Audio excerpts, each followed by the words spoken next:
Muy buenas noches, gracias por acompañarnos. Ya estamos en Mega TV conversando la noche en nuestro espacio habitual aquí, que trata de conocer un poco más de personas que ya tienen trascendencia en lo cultural, en el ámbito financiero, en el ámbito deportivo, en las comunicaciones, pero que en estas charlas intentamos conocer más a fondo. Hoy tenemos una invitada de lujo, es la escritora y también prácticamente historiadora de nuestra literatura, como es Teresa Méndez Fait. Pero además Teresa tiene una trayectoria personal muy rica, desde esa vida tan difícil que tuvieron miles de compatriotas en el exilio durante la dictadura de Alfredo Stroessner, y es hija del legendario Epifanio Méndez Fleitas. Así que tiene para contar mucho. Probablemente lo hagamos en dos partes, porque es una historia muy, muy grande y me parece que muy importante. Primero, una semblanza de Teresa y después conversamos la noche con nuestra invitada especial, Teresa Méndez Fait.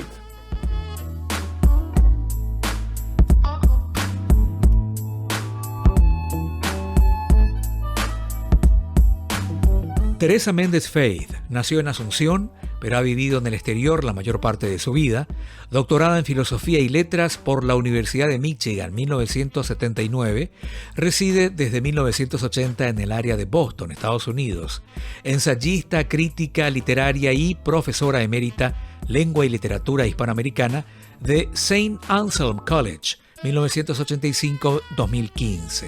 Es autora de Novela y Exilio, 1985, de varias antologías literarias y de más de 30 artículos críticos publicados en diversas revistas especializadas. Desde el año 1994 ha publicado numerosas obras destinadas a la difusión de la literatura paraguaya, entre ellas Breve Diccionario de la Literatura Paraguaya y Breve Antología de la Literatura Paraguaya, 1994, 1997, 98, 2004 al 2008. La Babosa y sus críticos, 2007, Poesía Paraguaya de Ayer y de Hoy, tomo 1, 1995, y tomo 2, 1997. Narrativa Paraguaya de Ayer y Hoy, tomos 1 y 2, 1999, Teatro Paraguayo de Ayer y de Hoy, tomos 1 y 2, 2001, Crónicas y Ensayos Paraguayos de Ayer y de Hoy, tomos 1 y 2, 2009, y Literatura Infanto-Juvenil Paraguaya de Ayer y de Hoy, tomos 1 y 2, 2011. En 2018 dio a luz sobre Narrativa Paraguaya, siglos XX y XXI, en coautoría con José Vicente Peiró Barco. En 2021, Ensayos y Notas, Literatura Paraguaya de Ayer y de Hoy, y también Diccionario de la Literatura Paraguaya, cuarta edición. Entre 2023 y 2025, publicó los 10 tomos de la serie antológica Cuentos y Relatos de mi Tierra Colorada, en YouTube.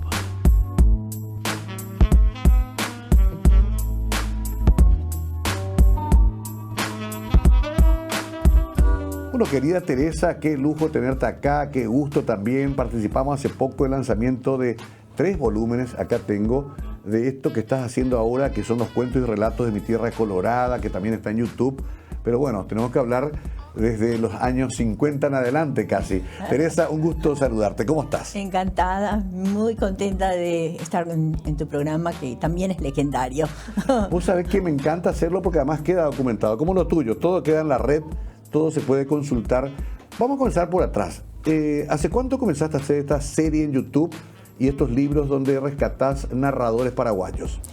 Bueno, el proyecto empezó como un programa de radio. Okay. Porque después de jubilarme en 2015, decidí que tenía más tiempo y podía hacer más de lo que ya había hecho para difundir la literatura paraguaya. Entonces llegó el momento de pensar en qué agregar a lo que ya tenía hecho, y mi hermano me sugirió, el que tiene radio, vamos a agregar variedad al programa. Agregamos un segmento literario, sí. y yo preparás un cuento semanal. Okay. Y así empezó. El primer cuento que entró en Panorama de Noticias de La Voz Latina de Buenos Aires fue el cuento Gallinas de Rafael Barret. Entonces, un cuento cortito. La idea era cuentos cortitos para tener un segmento de máximo de media hora los viernes. Sí. Y empezó de esa manera, y todos los viernes, yo preparando, escogiendo, buscando un cuento apropiado para un público que estaba escuchando radio a mediodía en Buenos Aires, y que tendría que ser cuentos relativamente lineales, no muy complicados, porque, bueno, para poder seguir. Claro. El tema con la radio es que si te perdés algo, alguien te está contando un cuento y te perdés algo, bueno, ya no puedes volver. Como la lectura, por ejemplo, bueno, me distraje. Sí. Vuelvo para atrás, claro. Vuelvo a releer, ¿no?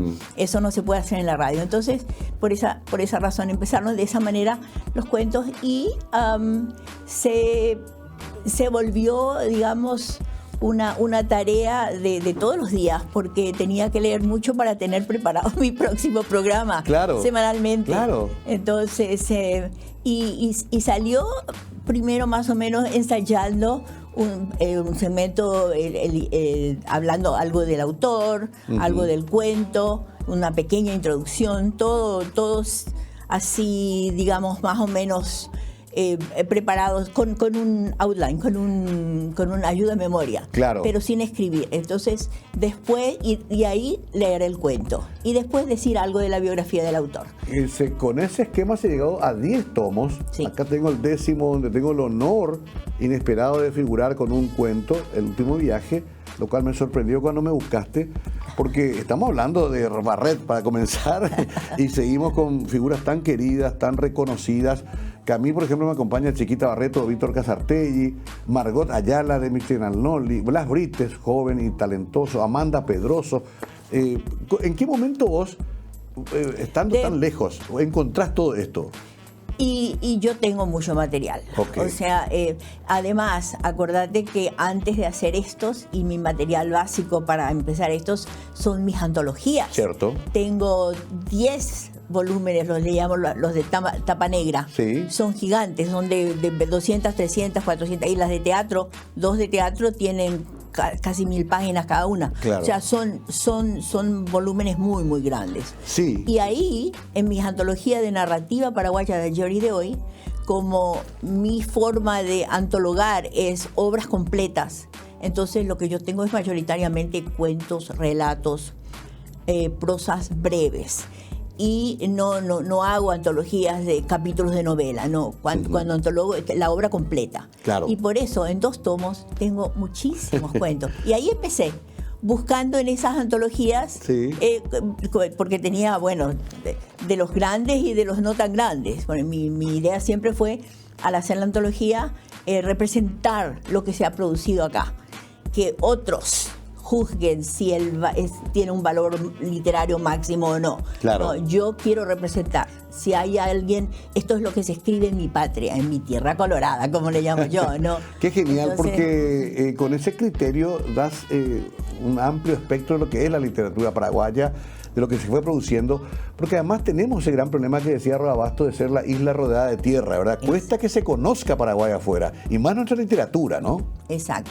Eso vos con tu trabajo estás logrando difundirla también. Poco a poco. Y esa fue la idea original, la primera idea que tuve es para llevar la literatura de Paraguay hacia afuera, preparar antologías, porque viajan mejor.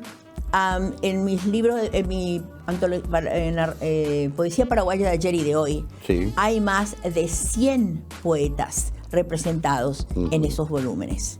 Y en narrativa, probablemente, no recuerdo exactamente el número, pero ponele 50 y 60 más o menos.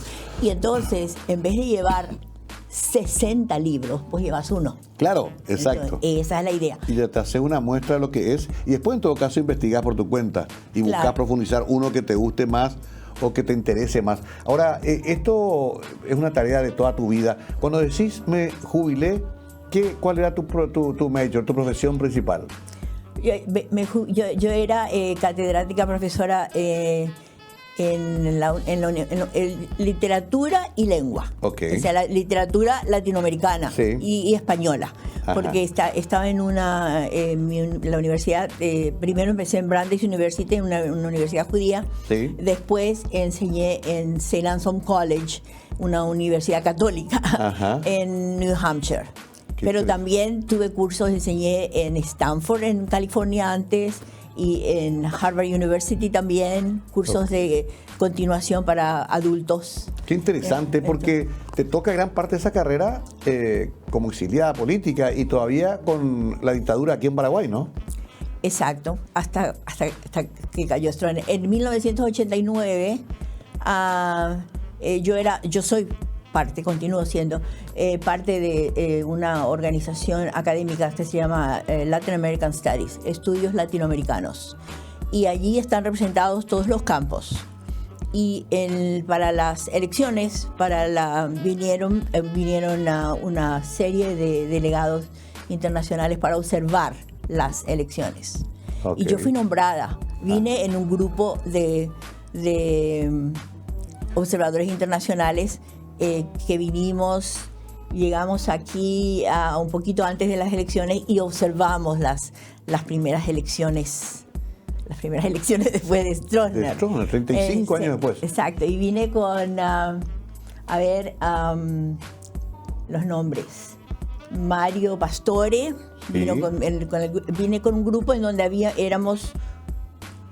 El gran estudioso de la reforma agraria paraguaya. El gran autor. Sí. Y otros intelectuales que estaban también afuera. Fernando Fanel. Ok. Mario, Fernando, y el que organizó el grupo, éramos varios. Creo que éramos 10 o 14. Sí. Claro, en el mismo momento, perdón Teresa que te interrumpa, en que volvían también todos los exiliados del Mopoco, de los otros movimientos disidentes del coloradismo, también de los disidentes de la izquierda. O sea, fue un momento particularmente emotivo, en que uno veía a gente, Gualdino Ramón Lovera, Casabianca, que había estado, Ostertag, que habían estado exiliados con la crueldad clásica de la dictadura que nunca les permitió poner un pie en su patria nunca más, ¿no? Exacto. Vamos a hablar un poquito después de eso. Era un momento muy, digamos, de mucha actividad y de mucho movimiento, de gente que venía e iba. Era emocionante. Herminio Jiménez vino a la radio a visitarnos. El propio José Asunción Flores, ya muerto, no podía volver todavía en su cuerpo. Se tuvo que esperar que caiga Stroessner para traerlo. Quiero que hablemos un poquito de eso a la vuelta y mezclado con la historia de la literatura paraguaya, porque forma parte de tu vivencia muy particular. ¿Sos la hija mayor de Epifanio? Soy la hija mayor de Epifanio Méndez Leitas, exacto. Qué increíble, ¿no? Sí. Estamos ante una leyenda, gente. Así que vamos a tratarla. Y el 21 de mayo, ¿te acuerdas? Cumplí 80 años. 80 juveniles años y ahí tuvimos el lanzamiento. Así que tenemos mucho de qué hablar. Creo que se amerita 2 capítulos. Pero a la vuelta conocemos más de Teresa Méndez Feit, que además sigue activa. Ella dice, estoy jubilada como docente, pero trabaja más que todos nosotros. Imagínense 3 libros de una sola vez, lanzamiento, YouTube. Vamos a hablar después de eso. Una breve pausa y volvemos.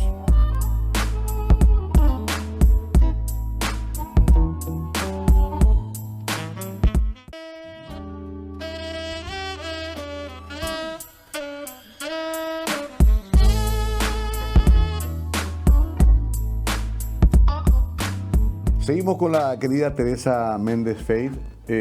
Por ahí, si era todavía en Paraguay, le decíamos Méndez Fleitas directamente, porque la gente quiere recordar al padre siempre. Pero pusiste el apellido compuesto, el de tu marido, a quien conoces, no sé si entendí bien, pero en los años 60 ya en Uruguay. No. Yo conocí a mi marido en Estados Unidos. Ah, ok. En Montevideo yo hice el liceo, la escuela secundaria. Sí. Y me gané una beca para ir a Estados Unidos. Ok. La beca del Youth for Understanding, en ese grupo. El famoso Youth for Understanding. En los años 60. En los años 60, exactamente. Kennedy murió en el 63. Y en diciembre fui yo a la beca. Sí. Y fue... una época extraordinaria, de convulsiones, de protestas estudiantiles. ¿Viste la historia también ahí, no? La bitumanía. Llegué en una época, digamos, de mucha historia, no solamente en nuestro continente, también por Europa, porque después se venía pronto, el 68 se venía después también. El mayo de París, ¿no? Sí. La primavera de Praga. No. O sea, fuiste testigo de la historia en el mundo. Bueno, entonces, pero te vas a Estados Unidos Me voy becada con un grupo de estudiantes uruguayos. Youth for Understanding y American Field Service eran los dos grupos. Sí. Bueno, yo fui con el grupo de Youth for Understanding porque llegó digamos, la invitación y entonces decidí que pues podría probar a pesar de que era paraguaya. Sí. Y entonces me hicieron todas las entrevistas y estoy muy contenta de poder decir que fui la única paraguaya y me eligieron porque fui la que tuve el puntaje más alto del grupo de 50. Así Qué que genial. Ya no tengo vergüenza de decirlo porque estoy muy orgullosa de aquel momento de mi vida. ¿Qué tenías? ¿16, 17 años? Tenía 17 y cumplí 18. Sí, cumplí 18 años. Claro, porque ahí en esa época eso era terminando el liceo. Fue en el 64. Lo que decimos acá colegio 63, secundario. 64. Lo que acá decimos colegio secundario, en Uruguay liceo, se decía en ese momento. Exacto, sí, estaba en el liceo. ¿Y ahí ya te quedaste o...? No. Fui mi estadía allá fue con una familia americana, terminé el liceo, la enseñanza secundaria, ya me gradué con el grupo de seniors de los Estados Unidos y volví en julio, o sea, fui de diciembre, llegué el 31 de diciembre allá. Allá. Y ¿en qué lugar te tocó? ¿Qué ciudad? En Michigan. Estuve en Mount Morris, Michigan, un pueblo chiquitito. Te fuiste a la nieve, al frío. Me fui a la nieve. Llegué, mi primer contacto con la nieve. Bueno, en realidad mi primer contacto fue en España, cuando fuimos en el 56. Creo. Ahora, ¿qué vida andariega detrás también de las vicisitudes de tu padre como perseguido político, ¿no? Exacto. En nuestra vida fue justamente acompañar a papá. Por eso cuando decías mi exilio político, no, en realidad no fue mi exilio político, fue el exilio político de mi padre, pero toda la familia como consecuencia acompañando al padre. ¿Y en ese momento que estaba en Montevideo, Epifanio estaba también viviendo ahí? ¿En dónde? En Montevideo, cuando vos ganaste la beca. No, por supuesto. Estaban instalados ahí. Papá fue en el 56 allí y nosotros llegamos en el 58, a fines del 58. Ok. La familia le acompañó a tu papá. Mamá y todos los hermanos. Pero él después también fue a la Argentina. En el 73 él fue a la Argentina, pero yo ya estaba casada. Yo me casé en el 67. ¿Cómo volvés a Estados Unidos? No me dijiste. Vine a Estados Unidos como te dije, estuve acá en el 64. En marzo del 64, porque hay que incluir a Rey en mi historia, él me ha acompañado desde siempre. Sí. En marzo del 64 hubo una fiesta, un baile internacional para hacer conocer a los becados que estábamos en el área, Flint, Mount Morris, otros lugares, Ann Arbor, y allí fue invitado quien sería después mi marido, Ray Faith, a través de unos amigos. Yo tenía una compañera en la escuela, en la secundaria, en el liceo, high school allá, que era novia de un mexicano. Jorge Lecea se llamaba. Y ella me contó de que él tenía un amigo que estaba estudiando español, que le encantaba español y que le gustaría conocerme. Entonces arreglamos para que ella invite para que ella le cuente a su novio que invite a Rey. Y le trae a la fiesta. Y le trae a la fiesta. Y viene a la fiesta, yo voy a la fiesta, nos encontramos. Eso fue en marzo de 1964. O sea que desde marzo del 64 a hoy, 2025, están juntos. Sí. ¿Tienen hijos? Uno nada más, sí. Ok, pero aparte hay que hacer un programa para la fórmula de cómo sostener un matrimonio tantos años. Lo conocí, estaba entusiasmado el día del lanzamiento, él era el más atento con todos. Estaba feliz. Él es mi mano derecha. Sin él, realmente, porque él es la parte técnica. Él y Eduardo, nuestro hijo, manejan todo ese aspecto. Claro. Yo hago las cosas, pero ellos me lo... La parte audiovisual. Bueno, por eso decía que vamos a hacer los 2 capítulos, porque son historias fabulosas.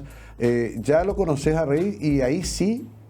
Bueno, ahí yo tengo... Eso es en el 64. Sí. 63, 64. Claro. Entonces yo vuelvo en el 64 en julio y vengo a un Montevideo que está constantemente en huelgas de correo y de todo tipo de cosas, así que la comunicación en el 64 era difícil para mandar por cartas. Claro. Pero hicimos el esfuerzo y nos seguimos comunicando en papel, digamos. Qué increíble. Por mucho tiempo. Cuando uno esperaba la carta pacientemente. Y sí, y había huelgas. Sí. Y llegó a tal punto mi desesperación de que no podía recibir cartas porque estaban las huelgas, que en un momento pidieron en Montevideo voluntarios para ir al correo a trabajar al correo. Yo me presenté como voluntaria, pero no, porque mira lo que estaba pensando, que iba a buscar en el montón de cartas a ver si encontraba la carta de Rey.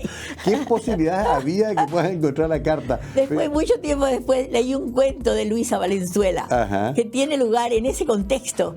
Un tipo que va al correo para ayudar en época de huelga, de huelgas por razones de huelgas y de ¿cómo te puedo decir? De problemas de comunicación. Va para buscar una carta que estaba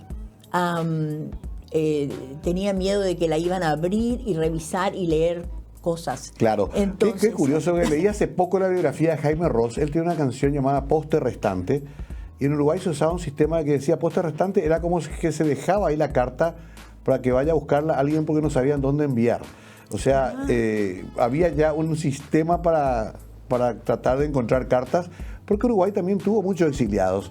Sobre todo fueron muchos paraguayos. Paraguayos, y después otra vez el exilio de los uruguayos a Europa cuando ocurre la dictadura en Uruguay. Bueno, pero quiero retomar, ¿en qué momento te reencontrás con Ray?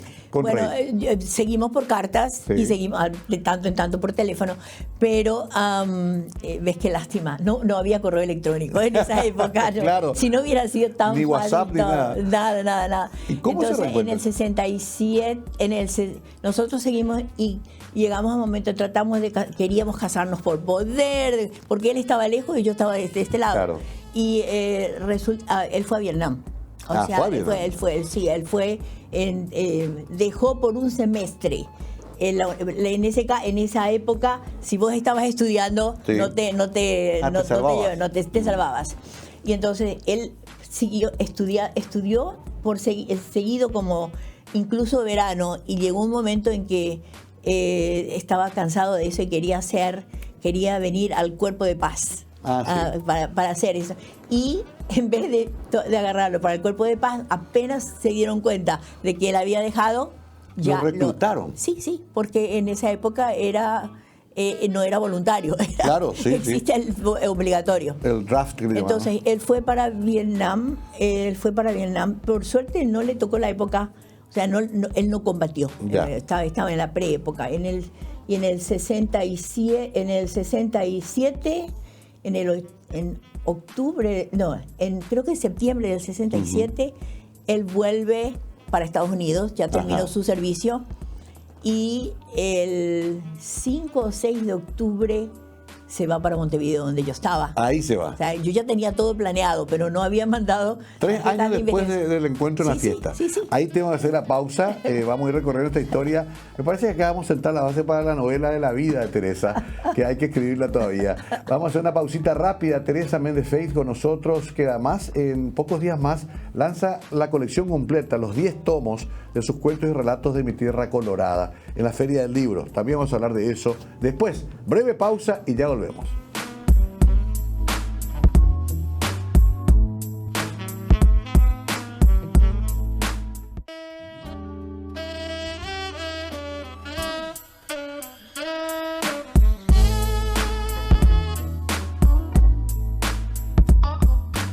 Seguimos con Teresa Méndez Feit aquí con nosotros. Vamos saltando de una época a otra, preguntas que van, que vienen.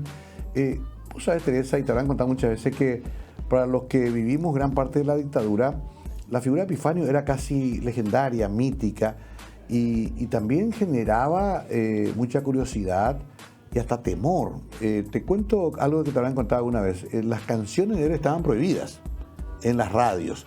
Y había muchos discos, incluso yo ya trabajaba acá, en que si había una canción de Epifanio había que o rayar el disco o ponerle una calavera al lado, que significaba peligro de muerte. ¿En serio? Te lo juro. Alguna vez tenía que contarte esto. Creo que le conté a Papucho ya alguna vez. En las radios, los operadores, los locutores, miramos, este no. Y de repente iba una y nos asustábamos todos, porque eso no se puede pasar. Tanta era la fijación del dictador con Epifanio, ¿no? Sí. Qué tremendo fue eso. ¿Y cómo lo vivían ustedes en la familia? Y bueno, esa era una situación de vivencia diaria. Claro. O sea, no es... nosotros estábamos en Montevideo, fuera de este ambiente que pasaba. Claro. Pero todo se escuchaba, todo se sabía.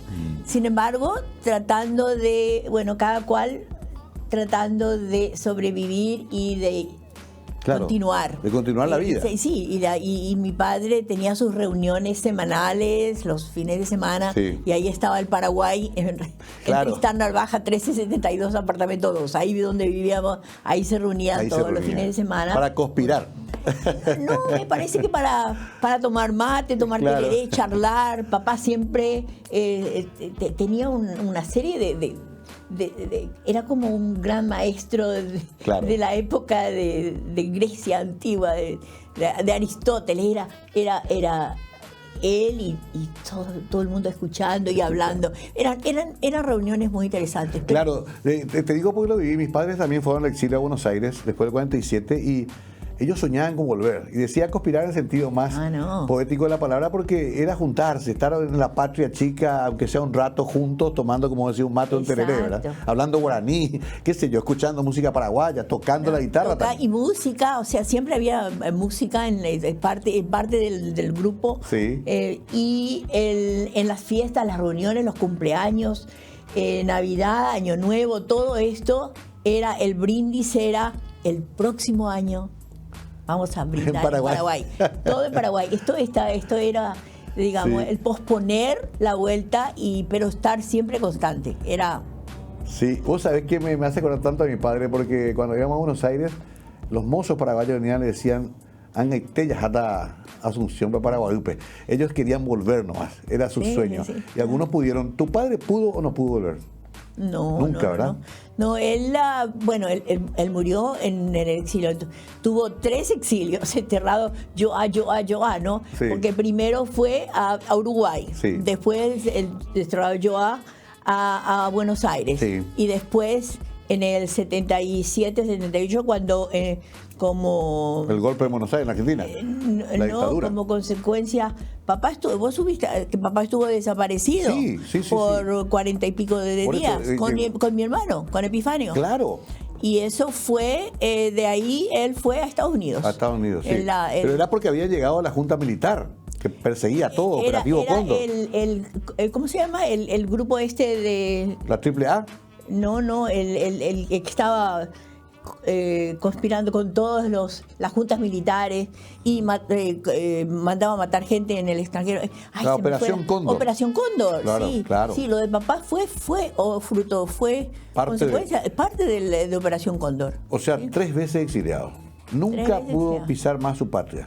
¿No? Que amaba profundamente. Sí, en todo lo que hacía, todos sus libros, todos sus escritos, todo eso que me estabas diciendo al principio de la música que él grababa, sus discos, sus cassettes parlantes, todo es parte de su lejanía y de su forma de estar. Se suele decir que no hay peor castigo para un paraguayo o en general para el ser humano que el exilio. Por supuesto, no hay porque eso de estar donde no querés estar porque tenés que estar. Claro. O sea, en mi tesis doctoral, en mi estudio, que es el libro Paraguay, Novela y Exilio, yo justamente hablo de alguna de las estructuras que recurren en los escritores del exilio. Y una de ellas es la dualidad del aquí y el allí.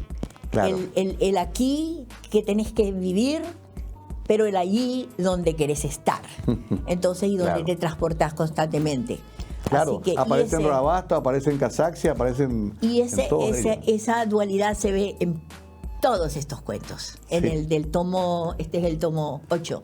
Sí. Por eso el otro día dije que es cierto, este fue el tomo que me costó más, porque acá hay 10, pero yo leí como 25 o 30 cuentos Claro. para poder decidir cuáles serían la variedad. Vos decís, Teresa, que hasta ahora, a pesar de que ya somos otra generación, seguimos con una estructura psicológica que nos vincula al exilio, a lo que pasaron nuestros padres, a lo que pasó en el Paraguay históricamente. Yo creo que sí. Sí. Yo creo que eso es algo que se internalizó y que ya es parte de tu vida. Claro. Pero uno se va adaptando. O sea, estoy segura que dejó huellas y marcas y a todos los que vivimos esa experiencia Ajá. de fuera y de adentro es esto. Qué increíble, ¿no? ¿Qué experiencia de vida tenés? Quiero volver a tu reencuentro con... Vuelvo a la parte romántica. Le ponemos violines de fondo y se reencuentran con Rey por fin. Eso fue realmente de película. Claro. Era, te digo, él viene, o sea, nosotros estábamos preparados para cualquier cosa. Hacía 3 años que no nos veíamos. Claro. Y teníamos todo preparado para casarnos en Montevideo. Ajá. El 20, teníamos preparado fecha y todo. Sí. Pero íbamos a primero encontrarnos después de 3 años de no vernos. Claro. Desde el 64 al 67. Llega el día, entonces nosotros estábamos viviendo en Montevideo y yo le digo a mamá y a papá, yo a este encuentro tengo que ir sola al aeropuerto. Porque hay que ver qué pasa. Claro. No, hay que ver qué pasa. Sí. Bueno, y entonces llega el momento, el vuelo de Rey llegaba, no me acuerdo a qué hora, a cierta hora, estuve en el aeropuerto, temprano, y te puedes imaginar, ¿no? Cuando llega el avión y nos vemos, fue una cosa impactante porque duró casi más de 60 años, nos conocimos Claro. en el 64. Fíjate ahora. Claro, pero además se reencontraron después de 3 años, Nos podría haber reencontramos. pasado ya la Entonces, pasión. lo ¿verdad? que decidimos hacer, no, porque eso se mantuvo por cartas. Ajá. Yo soy buena ok. escritora de cartas de amor. Te puedo dar lecciones. Es un buen recurso, sí. Sí. Entonces, pero llega el avión y entonces decidimos que íbamos a ir a tomarnos todo el día para reconocernos. Empezó a llover. Y andábamos en ómnibus, en colectivo. Claro. Fíjate, o sea, nosotros nunca tuvimos auto en Montevideo. Entonces Increíble. resulta que decidimos hacer una vuelta. Fuimos primero a Carrasco. ¿Conocés Montevideo? Sí, hermosa ciudad. Fuimos a Carrasco Sí. para hablar, para conversar y empieza a llover. Entonces decimos, bueno, vamos a ir. El plan era que íbamos a ir a la Ciudad Vieja, donde está la catedral. Hay Sí. una hermosa plaza Sí, en Montevideo. conozco. Y ahí nos íbamos a sentar, a charlar y incluso a lo mejor hasta bien avanzada la tarde, Claro. no la noche, porque mi padre Ya nos esperaba. estaba esperando. Él no sabía exactamente a qué hora. Yo creo que habré mentido un poquito. Él le agregué unas cuantas horas a la hora de llegada. Pero de todas maneras, empezó a llover a cántaro. Fuimos hasta la Ciudad Vieja, pero tuvimos que tomar otro ómnibus para volver a la casa. Claro. Porque... y ni siquiera paraguas tenía, Claro. porque no empezó a llover después. Bueno, llegamos a la casa y ahí nos esperaba papá, mamá, unos amigos, ellos sabían Claro. que...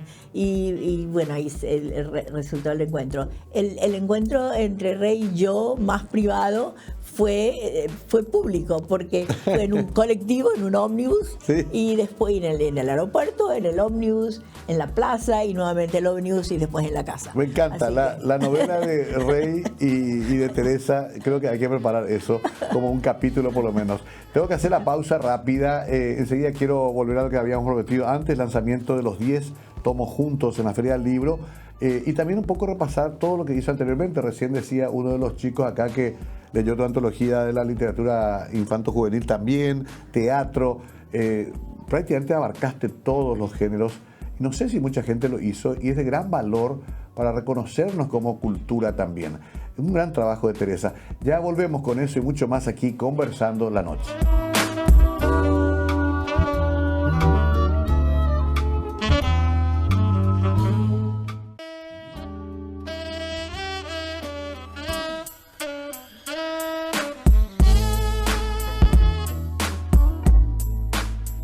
Teresa Méndez Fey con nosotros. Hacemos en 2 capítulos esto porque es una historia extraordinaria que amerita una miniserie, pero por lo menos 2 capítulos vamos a hacer. El otro día estuvimos el día con una de Teresa en el lanzamiento en la UNIBE, que además para mí es muy especial ese lugar porque es el lugar de mi tía Nidia Sanabria de Romero, ahora con la querida prima Sani, mis primos hermanos y Nidia, hermana de mi madre. O sea, al estilo de Paraguay, estamos todos ahí cerca otra vez. Ese lugar donde lanzaste es un lugar que nosotros queremos mucho porque tía Nidia o tía Nené, como le decíamos, también fue una gran promotora de la cultura paraguaya, ¿no? Yo te tengo que contar esto porque Nidia es mi ídola. Y te cuento por qué. La primera gran bienvenida que me hicieron aquí a nivel de invitarme para ir a la universidad, en esa época era la escuela el colegio iberoamericano. Correcto. Fue en el 89, 90, 91 o en el 92, por ahí. Claro. Entonces me invita ella para ir para una noche de charla nada más sobre literatura paraguaya, porque en esa época yo ya tenía cosas. Y resulta que, probablemente fue en el 90, un poquito más después, el 94 habrá sido, porque yo ya tenía el diccionario de la literatura paraguaya, había salido. Que ella había hecho un trabajo también de reencuentro, Roabasto también estuvo, Néstor Romero Baldovino, les llevaba a todos porque mi tío Aníbal Romero también los había conocido a todos, que también es de la época de Epifanio, su marido. Esto fue una noche espléndida, maravillosa, un recuerdo no tan al nivel del miércoles pasado, porque fue una cosa grandiosa. Sí. Llego en el colegio americano y estaba una banda de estudiantes del grupo del colegio cantando y me recibieron con música de mi padre, y yo que soy llorona y sensible, bueno, ni siquiera podía subir porque me emocionó. Emoción tremenda, tremenda. Entonces vamos y tenemos en una de las aulas yo charlando. Fue una charla totalmente, digamos, muy espontánea. Pero duró mucho tiempo y me entregaron mi primer, no era un diploma porque era un cuadrito, lo tengo, está en la casa, lo tengo, donde a Teresa Méndez Fey por sus aportes a la literatura paraguaya, una cosa por una emoción grande. Era el primer reconocimiento que me hicieron en este país. Qué interesante en los años 90. Así que Nidia y Nidia Sanabria se vio, ella está en el tomo 1, me parece. A ver, debe estar, y aparte que ella escribió también mucha literatura infantil, ¿verdad? No. Nidia, tía Nené, le decíamos, hermana de mi madre, todas ellas de Carapeguá, todas ellas docentes, y todas ellas con mucha conciencia social y política. Gran maestra. Sí. Gran maestra de muchos. De alma, docente de alma. Ahora, volviendo a esto, los 10 tomos juntos en la Feria del Libro. Los 10 tomos juntos se van a lanzar el 7 de junio, un sábado, a las 18 horas en la Feria del Libro, y mi presentador de lujo, va a ser Bernardo Neri Farina. Bueno, uno de los grandes también, que ha trabajado mucho también en esto de difundir a los colegas y también dentro del PEN Club. Y también está en el tomo 4 de mis cuentos de raíz histórica y política. Él ahí está. Claro, a ver, Teresa, evidentemente que esto te insume mucho tiempo porque, como vos decís, tenés que leer muchos cuentos, tenés que estar atenta, actualizada, me decís que recibís mucho material. También te extendiste a YouTube. ¿Por qué hiciste ese paso a la tecnología? Bueno, ese paso a la tecnología surge por las circunstancias del momento. Resulta que, como te dije, empezó en la radio.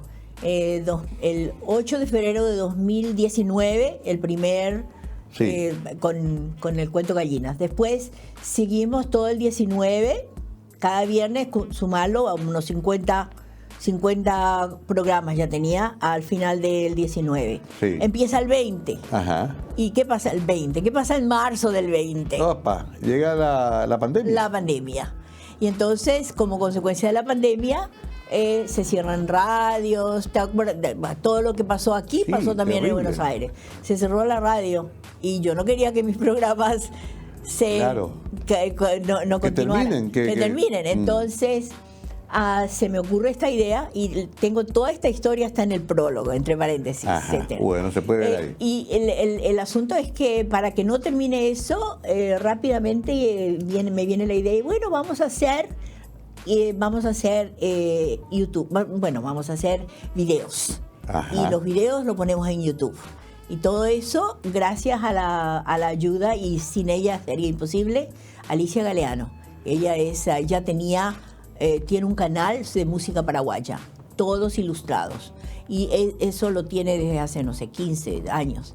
Esto empezó conmigo hace, desde el 20. Desde el 20 estamos trabajando juntas. Claro. Hace 5 años. Entonces va al YouTube y ponemos los cuentos grabados, pasan por Sí. las ilustraciones. ¿Cómo encontramos? La gente está viendo. ¿Cómo te busca en YouTube?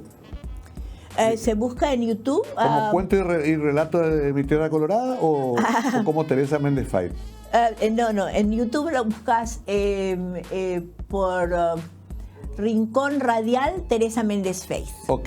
Que Y- igual Google también te ayuda si pones. Pero te cuento, todos los libros Sí.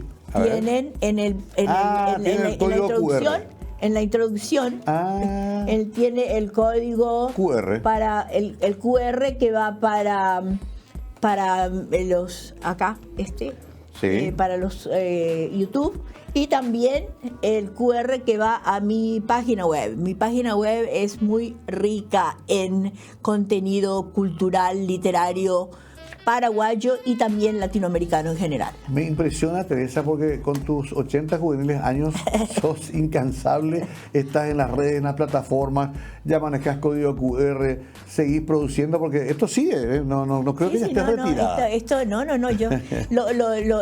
los QR de los YouTube va a continuar. Claro. El ponerlos en papel, por el momento terminó en 10, pero no sé, en una de esas después tengo más energía. Tengo más, Claro. para por lo menos en este momento, para 7 libros más. Y me parece que entre esos libros tiene que estar tu historia, por lo menos una novela de tu vida, porque amerita, querida Teresa. Vamos a hacer mañana un capítulo especial porque no da el tiempo. Quiero hablar un poco de la obra también de Epifanio. Estoy nomás acá leyendo rápidamente ese Jazmín, Siembo de Járape, Serenata. Imagínate vos las canciones que dejó Epifanio. Ay, ¿En qué momento hacía esto cuando también tenía que pensar en política, tenía que mantener una familia numerosa? Mañana hablaremos de eso en el segundo capítulo de esta entrega. Antes de terminar el de hoy, ¿cómo ves la situación del Paraguay? Me imagino que de lejos uno ve con más objetividad. Logramos la democracia, pero tenemos muchos problemas todavía. ¿Qué opinión tenés? y bueno, mi opinión se suma a la de muchos que estamos observando desde lejos, ponele. Sí. La visión interna la tienen los que están viviendo acá. Y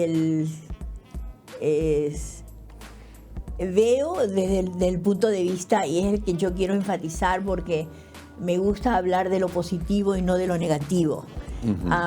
Veo la parte cultural, la parte relacionada con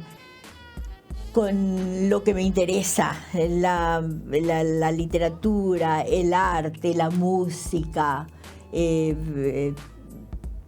todo lo relacionado con, digamos, la superestructura que ayuda a que el país, la tradición, continúe en el espacio y en el tiempo. Claro. Lo que queda, lo transitorio, lo político de hoy, de ayer, todo eso se va superando, pero lo que más queda, lo que va a quedar ahí, es esto. Es la cultura. Es la cultura. Y ahí ves que vamos y yendo. yo lo veo de manera muy positiva. Qué interesante esa visión y también positiva que das. Porque a veces somos muy pesimistas. Y coincido contigo que hay una producción cultural exuberante en Paraguay. Y digamos, la revaloración y el estatus que se le está dando a nuestra lengua, al guaraní, y en literatura. O sea, tenemos mucho más actividad de ponerlo en papel, o sea, obras literarias en guaraní, en ediciones bilingües. Hace poco en Nueva York yo presenté el libro Tecó Paraguay, sí, de 4 escritores jóvenes que han hecho ese proyecto de llevar cuentos, leyendas, relatos populares al papel en 4 lenguas. Porque nuestro futuro es salir al exterior. Esto, si se queda aquí, no funciona. Trascender. Tenemos que salir. ¿Y cómo se trasciende? Llevando estos programas en distintos programas de radio, pero también haciendo traducciones. Bueno, traducciones. Para ahí, porque vamos a hacer un segundo capítulo, imposible no hacerlo, y me parece genial lo último que decís, trascender, que es un poco tu tarea de toda tu vida, ayudarnos a trascender. Pero mañana también quiero que hablemos de Fredesvindaval. Me vas a contar un poco quién era Fredesvinda y cómo se bancó, como dicen los chicos ahora también, el exilio de su esposo y cómo sostuvo una familia en el duro exilio y cómo formó hijos todos tan profundos en lo intelectual y lo social. Pero será mañana. Por el momento tomamos un café y volvemos para la segunda parte. Aquí con nosotros Teresa Méndez Feit, una enciclopedia, un lujo tenerla acá, conversando en la noche. Lo hacemos en 2 capítulos históricos, especiales, de colección en Mega TV. Volvemos en 24 horas.